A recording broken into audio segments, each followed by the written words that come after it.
Hello, everybody. I am Jeremy. And I'm Dawn. Welcome to Enchanted Magic, the podcast about Disney World. Today, we're sticking to our beginner Disney World tricks and tips and whatever, and we're talking about lightning lanes, I think. You think?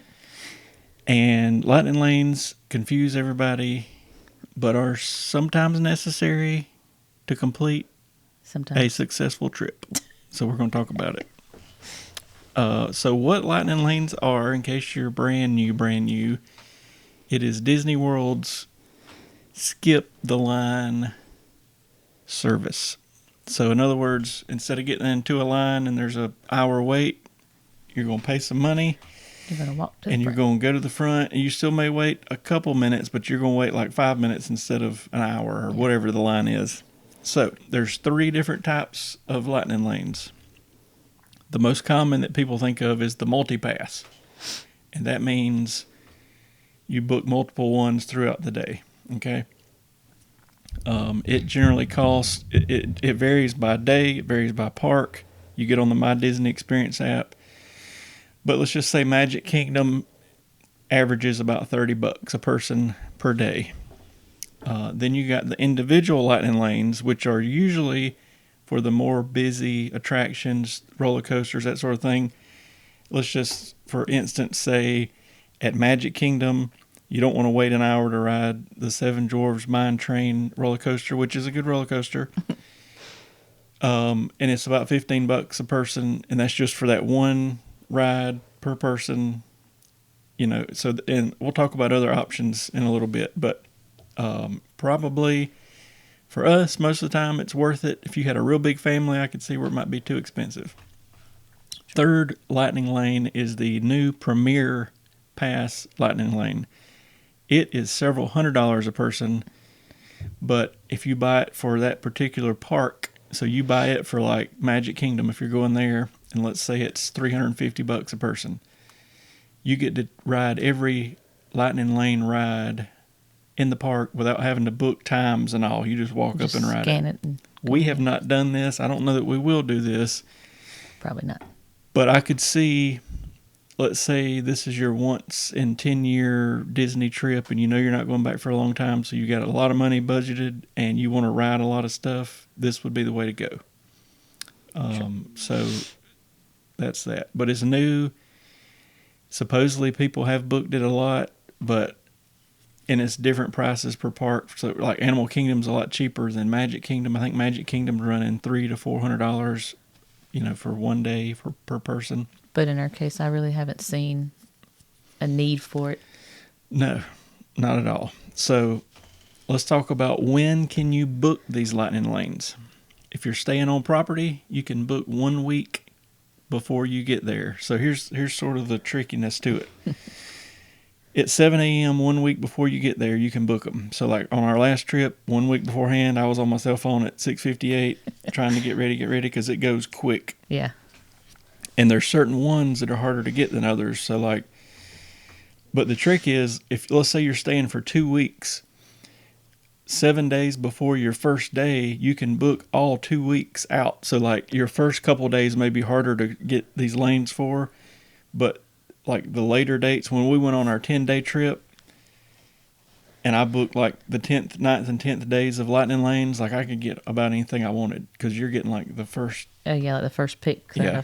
So that's how it works. If you're not staying on property, you got 3 days before. And according to how it's went for us when we've done that, it is very hard to get lightning lanes that you actually want 3 days out because everybody's in book the good stuff. They don't tell you exactly how they release batches of lightning lanes, but I know that, there's a small amount released 3 days out. I think there's a small amount released the morning of, and then some people have theories about like during the day. Some people are saying that like 47 on the hour, they release different ones. I don't know about that. I hadn't got that far, but that's when you should book them. But you should definitely, I'm just guessing you're staying on property. If you're a newbie, you should, if you want lightning lanes, I got something on my gizzard, you should definitely book them a week out, and life will be a lot easier. And like literally, you need to be on the phone or have your travel person on the phone at 7 a.m. I'm talking the second that thing clicks 7 a.m., you better be booking if you definitely want stuff, or you will not And get if you go through a travel person, they're usually Well, they're pretty good about it. I think there's new rules. I've Well, I don't heard know anything. that travel people with this new system are not allowed to do it, but I don't know that that's 100% true. So you'll have to check with your travel person. Number 4, I think, should you book lightning lanes? Maybe. I think for most people, they're going to Magic Kingdom once a year, once every 5 years, whatever. Yes. It's probably a yes, because you don't want to miss certain things if you're only there every now and then. A huge family, I could see where it would get expensive. But I would personally, especially for Magic Kingdom, book them so that you can get everything done in like a day or two or whatever, however I'm going to be there. But I would personally use them, especially if this was a once every couple year trip, because you don't want to get there like lately at Magic Kingdom. Tron's been the big thing, so you don't want to get there and then miss out on riding Tron if you've been planning on riding it for 2 years or whatever, and you Because can pay, of the wait. Yeah, or you could pay a few bucks and ride it, or you can rope drop it, which we'll talk about that in a minute, and try to get on it first early. That could work, but you can't do it for everything. Yeah. So I think they're worth doing. How to book lightning lanes? You got to do it through the My Disney Experience app. Everything at Disney World is through the My Disney Experience app. So get it on your phone. Yes. I would do it on here if it wouldn't take me forever to screen record it and do all that. But you can get on there and pretend book lightning lanes to practice. Like, you can just select, like, I want to buy some for tomorrow or next week or whatever, and it'll let you go all the way to the last page before, and you don't pay. It'll let you go ahead and select them so that you can know what you're getting into, and then that way the morning of at exactly 7 o'clock you can boom, boom, boom, boom, boom, because it's aggravating, because basically it don't let you add all your days to cart and then check out. You got to do a day at a time, and you got to be moving. So practice is all I can say. Practice. The rules of the Lightning Lane system is what freaks people out the most. These changed a few months ago, so here's what they are right now. With the multi-pass, the individual's simple. You buy one Lightning Lane, you pick a time, you've got 1 hour after that time to get there and do it. That's it. The Premier Pass, you pay one price. You can ride everything one time that requires or that could use a Lightning Lane. The Multi-Pass, the most popular, you pick 3 rides. You pick a Tier 1 ride, which I can kind of go through at each park. And then you pick 2 Tier 2 rides. So you're picking 3 total rides to start with. So at a minimum, you're going to get those 3 on your Lightning Lane. Most of the time, we get like a dozen by the end of the day, but you got to know how to work with it. You got to be on your phone. You got to do all this stuff. So let's go with Magic Kingdom, okay? Your Tier 1s are going to be like Tiana's Bayou Adventure, Jungle Cruise, Space Mountain. Yeah. What else? Where went Magic Kingdom? Yeah, Magic Kingdom. Mine Train? No, it's not. Oh, that's not even on the... Yeah, Mine Train's not even on Multi-Pass. But anyway, let's just say what I would probably pick is Tiana's Bayou Adventure, because this right now the absolute hardest to get a Lightning Lane for.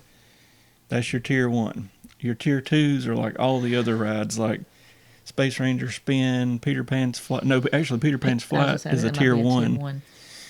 Winnie the Pooh, Small World, whatever. So like I would go Tiana's, and who knows what time you'll get. Let's say you get 2 o'clock in the afternoon. Let's say you book Haunted Mansion and you get it at 10 o'clock in the morning. What I would probably suggest doing, unless you see something you really, really want this early, I would book something like Small World, which you really don't need a Lightning Lane for. But book it at 8 a.m. or whatever, for the sole reason of, as soon as you scan into your first Lightning Lane, all the tier system disappears. So if I've got Tiana's booked for 2 o'clock in the afternoon, Haunted Mansion 10 a.m., I scan into Small World at 8 a.m. You can scan in 5 minutes early, by the way. As soon as I scan in, get on the app. I'm talking the second you scan in, and it'll let you choose Any tier. the next ride, any ride. So like for me, I would probably jump to, like, it's just according to what you like. If Space Mountain's a big one, that'd probably be the one I'd book. If not, then Jungle Cruise. Jungle Cruise gets backed up. Peter Pan gets backed up. So you can also, once you scan in, modify the ones you've already got to whatever tier. So sometimes you need what they call a burner lightning lane like that. Sometimes you don't. But if all your lightning lanes are looking like they're going to be later in the day, you want something you can scan into within the first 30 minutes or something. And then you can just go crazy. And then the big thing is, let's say you do that. You jump on Small World, you book Jungle Cruise for 11 a.m. As soon as you get on Haunted Mansion at 10, you need to be booking the next one, because the later the day gets, the harder these things are going to get. And stuff like Peter Pan's Flight, Jungle Cruise, Space Mountain, all those, they're going, at some point, they're just going to say, we're out. Yeah. And then you're kind of stuck. We'll talk about that too. So that's it. You got 3. At any given time, you can have 3 booked. You can click on there and modify them. You can modify them before you get there, but it's still got to stay as a level 1, level 2. But once you scan into that first ride, you can go berserk and do whatever you want to do. I like to get an early one to scan into so that I can do that, but then start booking them at, like, the park really starts stacking up at about 11, and from about 11 to 4 or 5 is your busiest time in the park. So as many lightning lanes as you can get in that time, because you're not going to have a ton of stuff you can just walk on and not wait. So stack them in there, and then at the end of the night, I'll just start grabbing anything I can get, and usually we'll get like a dozen of them done. But you just got to play it smart. Park hopping. This is another thing that people get confused about. Let's say we want to go to Animal Kingdom and Magic Kingdom. Well, one thing is, and I made a supposed controversial video about this that everybody went crazy about, but the Animal Kingdom lightning lanes are about half the price of Magic Kingdom. So you book, let's say you're going to Magic Kingdom or Animal Kingdom from 7:30 to 10:30. Sort of the same thing. You're going to book your 3. Animal Kingdom don't have a tier system. They just put all the rides in one big thing because I guess there's not as many rides. I don't know. So, like, and Flight of Passage is an individual lightning lane, which I would recommend. You book your 3. The main thing you're going to need it for is potentially Kilimanjaro Safaris or maybe Navi River. But if you get there in the first hour, you can just walk on Navi River. But anyway, scan into the first thing, it don't matter what it is, Animal Kingdom, and then you can book them at any park as long as you got a park hopper ticket or an annual pass or whatever. So instead of paying $35 for Magic Kingdom, you pay $15 or $20 for Animal Kingdom, and then you just stay there for 2 or 3 hours and then jump over. So like what I would do if it was me, I'd book an individual lightning lane for Flight of Passage. I'd book a multi-pass for whatever. I guess Kilimanjaro Safaris early as possible, 8:30.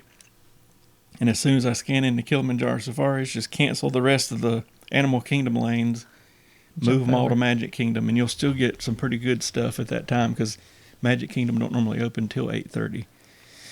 And early at Animal Kingdom, you can walk on to about everything. Again, up until about lunchtime, except for we rope dropped Kilimanjaro Safaris, and it didn't take that long, but we played it like perfect. But if you got a lightning lane for that, individual for Flight of Passage, you can walk on to Navi River, you can walk on to Everest and Dinosaur. So anyway, once you scan into the first one's the big thing, and you can do whatever you want to do. What parks are the best for lightning lanes? Magic Kingdom, Hollywood Studios. Yeah. Those are the 2 main ones. Hollywood Studios is like a small park with a lot of stuff that gets backed up. I mean,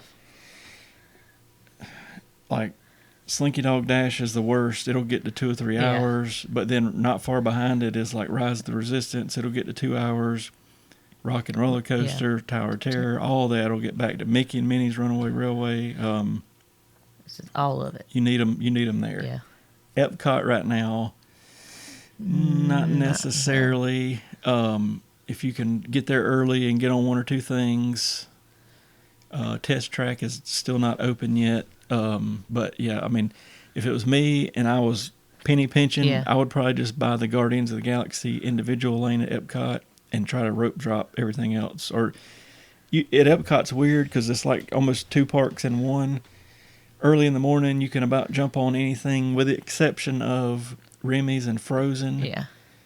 Frozen, I think, is slowly backing off. You can get on it in about 30 minutes. That's not like a deal breaker. Remy's will get backed up, but now they got an individual rider lane. And it goes fast. So even if you're a family and you don't mind splitting up a little bit, you can get on it pretty quick in 10 minutes.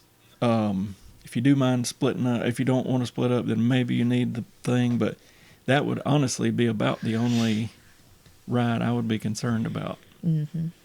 But definitely Magic Kingdom, definitely Hollywood Studios. Yep. 100%. Which Lightning Lane should you book? Let's see. Well, I'll just tell you. Here's how I would do it. You but pretty much already. everybody's going to want to do something different. So, like, don't do what I'm telling you, but this is how I would do it.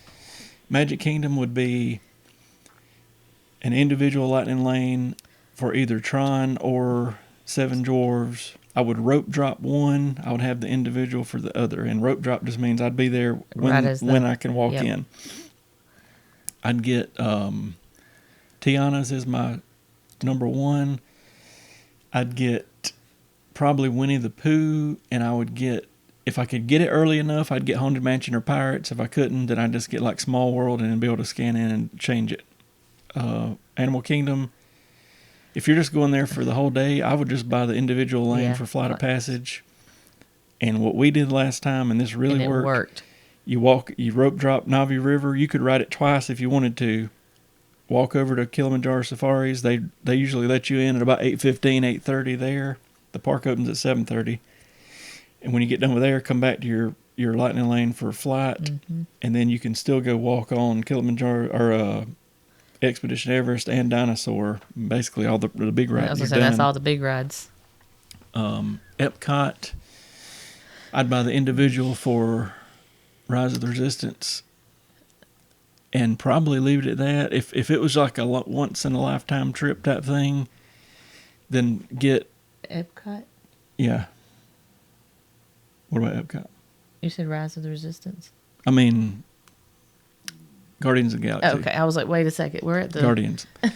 if like I was worried, and it was my once every 10-year trip, then okay, get the multi-pass and book Remy's, Soarin', and probably a burner ride. It could either be Nemo or Figment. And as soon as you jump on there, book Frozen. Yes. I mean, boom, boom. What are we missing? Hollywood Studios. Hollywood Studios, I would buy. These are expensive, but it's worth it. Buy the individual for Rise of the Resistance. Buy the multi-pass. It's really according to... Well, it's not really either. Book Slinky Dog. Slinky Dog is by far the hardest one to get. But book Slinky Dog, if you're trying to ride everything, probably book Alien Swirling Saucers as early as you can get it to scan in, and then book, I don't even know. No, because it's a tier 1. Oh. I don't know if Tower of Terror, I don't think it's a tier 1. I could be wrong. I'm pretty sure it's not. I'd book that probably. Okay. And as soon as I scan that first one, hopefully it'd be Swirling Saucers at like 8:30 or 9 or whatever, I would book Rock and Roller Coaster. And I would do all that and still rope drop Mickey and Minnie's Runaway Railway. And then you're going to be guaranteed to make it that you're not going to have to wait forever.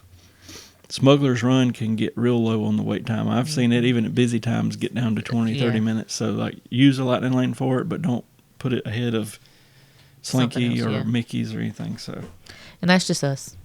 Yeah, like I say, some people are going to prioritize, like, roller coaster rides. Some people are going to prioritize kids' rides or a whole mixture like us. So, that's just me.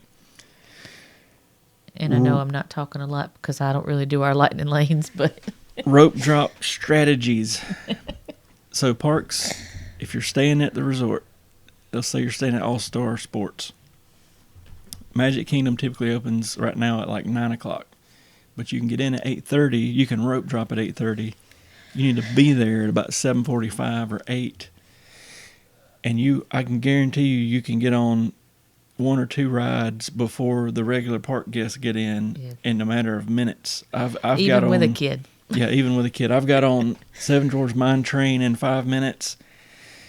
This was sort of a perfect scenario, but I got on there, jumped off of it, jumped on Peter Pan's flight, and then jumped on Winnie the Pooh all before 8 o'clock, 9 o'clock. And then I still made it over to Haunted Mansion, and it has a separate area because it's not included in early entry. I still made it to that rope drop and rode it 4 times in a row. So you can, if you just, the key is get there early. And go. Know where you're going. And also stay late. Even if you go back to the hotel in the middle of the day, the early and the late people, especially the early, but the late people also get some stuff. Say they get all the good times. But I'm telling you, even with a bigger group, you could ride some stuff. If you've got somebody good to... Usually about an hour and a half or so after the park technically opens, people really start piling in. Before then, if you kind of... Especially if you can keep the rides sort of similarly in the same area to where you can just jump, you can ride. Study your maps on your app before you go. Yeah. That way you know where to... Watch videos and all that. Burner lightning lanes. These are referred to burner lightning lanes when you book something that really don't need a lightning lane, but you're just booking it because you want to be able to access any other lightning lane. Like at Magic Kingdom, it'd probably be something like Small World. You don't need one, but if you can get it right when the park opens and scan in and then book whatever, go for it. At Hollywood Studios, it'd be like Alien Swirling Saucers, Animal Kingdom, Dinosaur. Typically, we don't have that big of a wait. In the middle of the day, it might get to like 30 minutes or something, but it used to be Triceratops Spin until it went away. Epcot would be like Figment and Nemo and that sort of thing. But sometimes you don't need the burner lightning lane, but if everything's trying to book like at 2 and 3 o'clock, do something and scan in. So, and then, do you really need lightning lanes? No. Mm-mm. We've been plenty of times without them, especially on a longer trip. But if it's like a 1 day at each park thing and you're only there for that, you won't be back limited for 5 time, years, then it's probably worth it. Yeah. But I see people all the time on Facebook talking about they hate lightning lanes and they didn't get to ride but 2 or 3 rides and blah, blah, blah. But you got to stay. I'm not saying you're going to be on your phone 24/7, but even if it says there's a ride unavailable, if you'll refresh, it'll pop up at some point because somebody's not going to show up or somebody's going to cancel. Add some times. Or something's going to happen. So we've been there before and I couldn't get anything I wanted. And I'm just standing there. I'm still paying attention and walking, but like refreshing, and then boom, it pops up. All right, we got it. But if you're not that person and you don't want to be on the phone at all, you're probably not going to get but the 3. Yeah. Because people are going to jump on them quick. And again, like we've said in numerous videos, we did not do good the first time we had lightning lanes. I did not exactly know what I was doing. Well, and it was a different system then, too, to where you could only have one. And you couldn't book another one until you scanned into that one. And there was like a rule of how long, and it was a mess. It's still confusing, but I don't know. And I'm not going to lie, I don't really know a lot about it. At least now you can have 3 guaranteed lightning lanes. And if you book them early the day that you can book them, you're probably going to get 3 good ones to start with. So, like, even if you only get those 3, you're good. But I guarantee you can at least get twice that many. Yeah. And if you play it like we do, you'll get like 4 times that many. So, it's just nice. It is. To not have to wait for like 45 minutes or an hour or whatever in some line when you could be doing something else. So, and the other thing, watch your My Disney Experience app the couple weeks leading up to your trip. Watch the wait times because you can always tell, like, about what time of the day stuff starts dropping, or like if you want to see the fireworks, but let's just say you're completely not a fireworks person. During fireworks, you can get on a lot of stuff with no wait because everybody's watching fireworks, or sometimes during the parade. Just watch your app. You'll know what's going on. Hopefully that answered at least some questions. I know it's sort of complicated, but they are worth learning, especially if you want to ride almost everything in the park, because I won't say it's easy to do, but it's definitely doable. It's manageable. Like, you can do it.